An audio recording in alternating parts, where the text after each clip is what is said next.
Le ravissement est un sujet qui suscite beaucoup de curiosité et, en même temps, de nombreuses questions. Après tout, que signifie cette idée selon laquelle les fidèles seront « enlevés » à la terre? D'où vient cette notion et que représente-t-elle dans la foi chrétienne? Lorsque nous parlons d'enlèvement, nous faisons référence à un événement au cours duquel, selon certaines interprétations bibliques, les croyants en Christ seront soudainement enlevés de la terre pour le rencontrer. Le terme « enlèvement » lui-même n'apparaît pas dans la Bible, mais l'idée vient d'un concept central trouvé dans des passages tels que la première lettre aux Thessaloniciens, chapitre 4, versets 16 et 17, où Paul dit « Car le Seigneur lui-même descendront du ciel avec un cri, avec la voix d'un archange et avec la trompette de Dieu, et ceux qui sont morts en Christ ressusciteront toujours avec le Seigneur. » Ce passage est l'un des plus cités lorsqu'on parle de l'enlèvement. De nombreuses interprétations voient l'enlèvement comme une séparation entre les croyants et le monde, un moment où ceux qui appartiennent au Christ seront retirés de la souffrance imminente et emmenés avec lui. Mais tout au long de l'histoire, différents points de vue ont émergé sur le moment et le moment de cet enlèvement. Cela se produira, et cela a suscité de nombreuses discussions théologiques. Un point intéressant est qu'il existe plusieurs interprétations sur le moment où l'enlèvement aura lieu en relation avec ce qu'on appelle la Grande Tribulation, une période d'intense difficulté décrite dans le livre de l'Apocalypse et d'autres passages. Il existe 3 points de vue principaux sur le moment de l'enlèvement par rapport à la tribulation, le pré-tribulationnisme, le milieu de la tribulation et le post-tribulationnisme.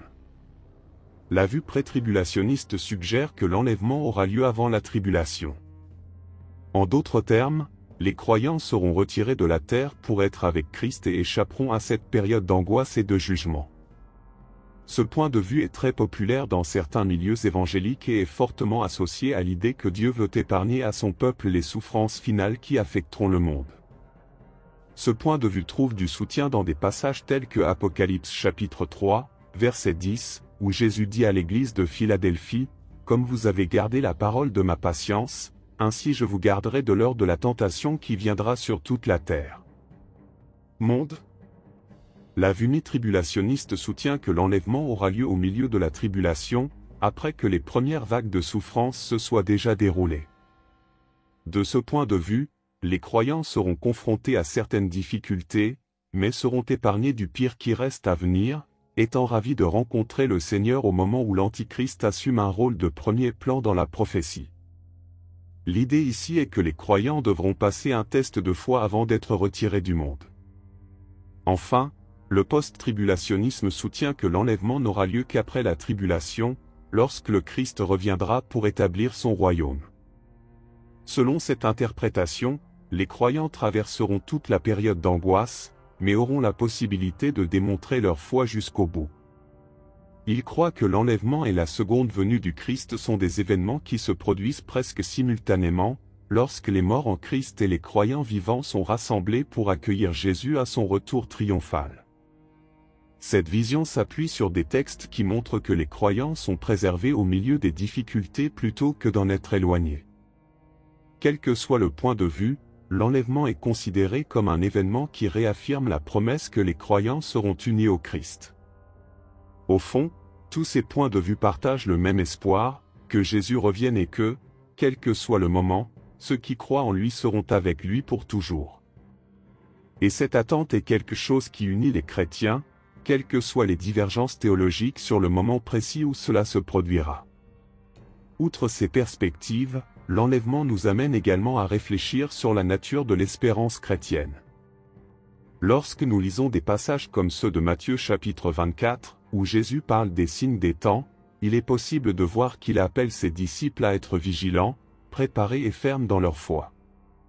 L'enlèvement, pour beaucoup, est un rappel de cette préparation.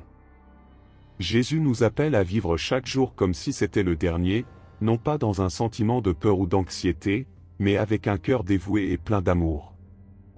Un autre aspect important de l'enlèvement est la compréhension qu'il nous renvoie à la dimension éternelle de la foi chrétienne.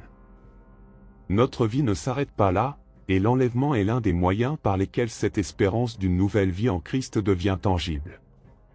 L'idée de retrouver Jésus, de le voir enfin face à face, et quelque chose qui apporte du réconfort à beaucoup, surtout dans les moments difficiles. Ce thème nous met également au défi de réfléchir sur notre propre vie et notre relation avec Dieu. Après tout, si l'enlèvement peut survenir à tout moment, sommes-nous prêts? Vivons-nous selon les valeurs du royaume de Dieu? Sommes-nous attentifs à l'appel de Jésus à être préparés et fermes dans notre foi? La Bible nous enseigne que, pendant que nous attendons, nous devons vivre fidèlement et avec dévouement, en cherchant toujours à refléter l'amour et la justice du Christ. Ainsi, même si l'enlèvement reste un mystère, l'important est qu'il nous amène à garder l'espérance vivante et à rechercher une vie de sainteté et d'engagement envers Dieu. Cela signifie qu'en attendant ce moment, notre tâche est d'aimer, de servir et d'être témoin de l'amour du Christ dans le monde. Si ce sujet vous intéresse et souhaitez en savoir plus sur la façon dont l'enlèvement s'inscrit dans le plan eschatologique du christianisme, assurez-vous de suivre nos vidéos. Puisse cette espérance dans l'enlèvement nous motiver à vivre chaque jour avec un but et à partager le message de l'Évangile avec tous ceux qui nous entourent, afin que quand il viendra, nous puissions être prêts à rencontrer le Seigneur dans les nuages.